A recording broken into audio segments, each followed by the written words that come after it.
The US and Brazil are the two largest exporters of soybeans. China is the world's largest importer of soybeans. Mhm. China was buying all their soybeans from the United States just as a way to kind of make it up a little bit. Like, well, we got to buy the soybeans anyway. Why not buy them from the US to keep the US-China trade deficit under control so it doesn't become too politically toxic? Well, as soon as Trump threw on the tariffs, China retaliated by moving their soybean orders to Brazil, stop buying U.S. soybeans. Well, that's not a phone call. I mean, you're talking about vessels, port facilities, agriculture, trucks. How do you get the soybeans to the ports? How many do you grow? Where's the fertilizer coming from? Et cetera, et cetera.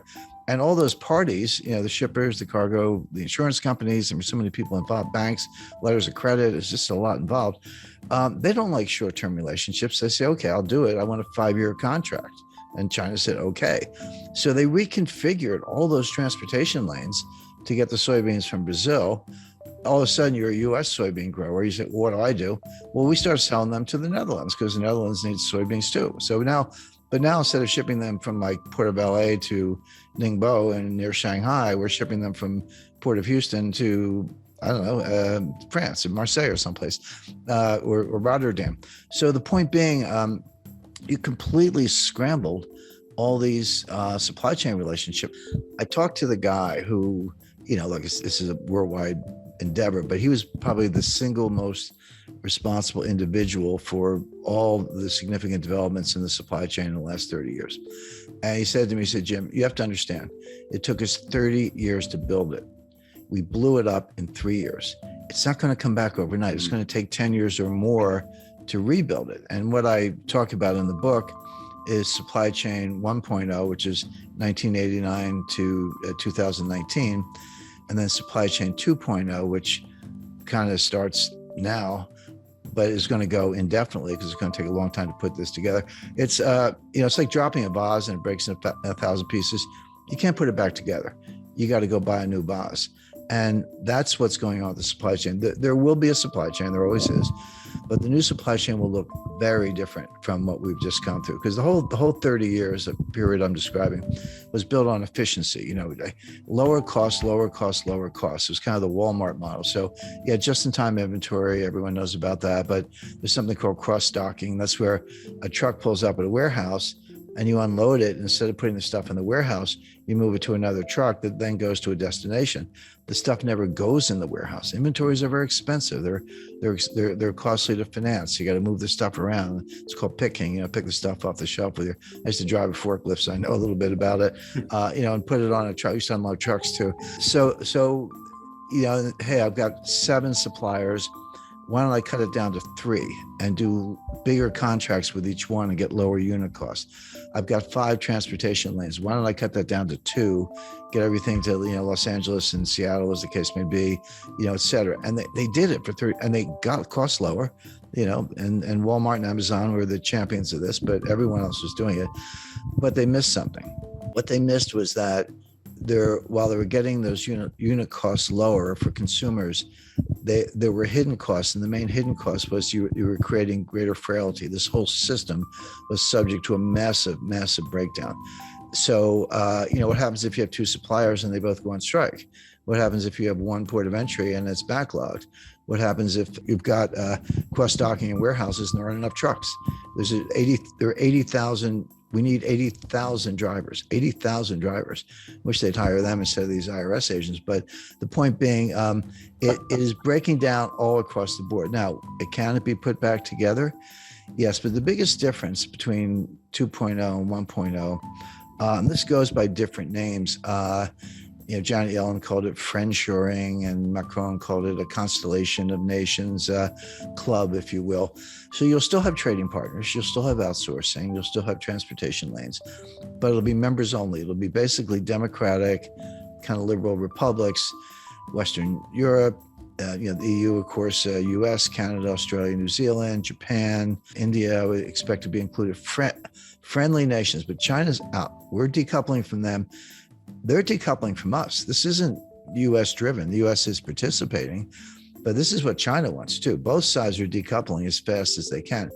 China can develop its own network, maybe Central Asian republics, some Southeast Asian suppliers and so forth, but they're going to lose customers. Well, most of their customers actually in the United States. We won't buy their stuff and we won't sell them our stuff, particularly high tech stuff. So the world's going to break, and these new clubs are going to be formed, and there will be trade and there will be transportation lanes, but it'll be much more restrictive. Now, will prices be a little higher? Yes, but it'll be more secure. So the way I describe that, if you buy insurance on your house, or I buy insurance on my house, you don't want your house to burn down. You hope it doesn't. But if it does, you don't think your insurance premiums are a waste of money. Like when you write that check, you're like, that's money well spent. When you pay higher prices for consumer goods, the delta between the old price and the new price is your insurance premium for a more reliable system. And also, there's a big national security component to this. And I talk about Russia and Ukraine and China in the book. So that's all. So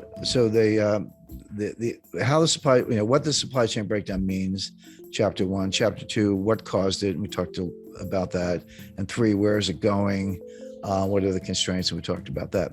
But then my editor, who's love working with us, she said, well, Jim, got to be a chapter on inflation. I said, of course we do. The supply chain breakdown is causing a lot of the inflation we see, and I'm going to write another chapter on deflation. And everyone's like, wait a second, why are you talking about deflation? That's coming next. People are not ready for it.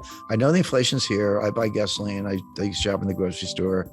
I get it. It's persistent. It's not transitory. I understand all that. But inflation has 2 major sources. One is the supply side, which is called cost push inflation. So that's energy price shocks, the stuff we're seeing coming out of Ukraine, fertilizer shortages, strategic metal shortages, component suppliers who can't deliver stuff to factories in Germany and they're shutting down, et cetera. The other cause is from the demand side, and that's called demand pull inflation. Basically, it's psychological. Consumers pull demand forward. They're like, hey, I was thinking of buying a refrigerator. I better buy it today because the price is going to go up in 6 months. And in the 70s, we had both. It started with cost push with the Arab oil embargo, but it ended up demand pull. I was starting my career at the time. Your boss would just give you a raise. You didn't even have to ask. Inflation was going up so fast. Like, I better give this guy a raise. Like, here's another, $30,000 or whatever, because people would quit. And that sort of spun out of control until Volcker squashed it all. Right now, we do not have demand pull inflation. We don't. This is not what's going on. We do have cost push inflation. The difference is hugely important because cost push inflation from the supply side, which is, again, when I talk about in the book, it's real, prices go up, but it's self-negating. The old saying that, the cure for higher oil prices is higher oil prices, because when they get too high, people stop driving. They shut down various activities. By the way, if you're unemployed, you're not buying any gasoline because you're not going anywhere. I mean, that's kind of a nasty way of putting it, but that's how cost push inflation, tips into a recession, and then prices come down. And we saw that in 1974. You had Jerry Ford and Alan Greenspan walking around with they had these win buttons, WIN, was for whip inflation now, except we had a recession and prices collapsed. Now it came back by 77 with for a lot of reasons, but right now we don't have demand pull, we have cost push. It will go away when this economy goes into recession, and then we're going to be talking about disinflation and deflation, which are kind of close cousins. And the Fed's going to be out on a limb as usual, raising rates in the face of a recession and a price collapse.